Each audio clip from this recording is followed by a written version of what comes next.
সহিহ বুখারীতে আল্লাহর হাবিব সাল্লাল্লাহু আলাইহি ওয়াসাল্লাম আম্মা জান আয়েশাকে উদ্দেশ্য করে বলেছেন, ইয়া আয়েশা, হে আয়েশা, আশাদ্দুন নাসি আযাবান ইয়াউমাল কিয়ামাতি আল্লাযীনা ইউদাহুনা বিখালকিল্লাহ। কিয়ামতের দিন সবচেয়ে বেশি শাস্তি দেয়া হবে তাদেরকে যারা আল্লাহর সৃষ্টির সাথে সাদৃশ্য করে কিছু করতে চায়। অর্থাৎ আপনি যদি প্রাণী আঁকতে চান, কেমন যেন আল্লাহর সৃষ্টির সাথে সাদৃশ্য করে আপনি কিছু করে দেখাতে চাইলেন।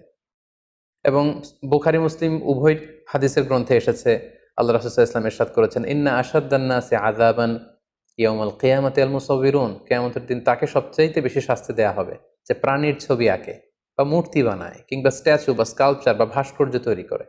তাদের জন্য কঠিন শাস্তির কথা কিন্তু আল্লাহ রাসূল সাল্লাল্লাহু আলাইহি ওয়াসাল্লাম আমাদেরকে জানিয়েছেন। পাশাপাশি যারা প্রাণীর ছবি অঙ্কন করতে চায় বা মূর্তি বা ভাস্কর্য তৈরি করতে চায়, কিয়ামতের দিন তাদেরকে কঠিন শাস্তি দেওয়ার পাশাপাশি আল্লাহ তাআলা সেই মূর্তি, প্রাণী বা ছবিগুলোকে এনে বলবেন যে, আহইউ মা খলাকতুম, তোমরা যেগুলো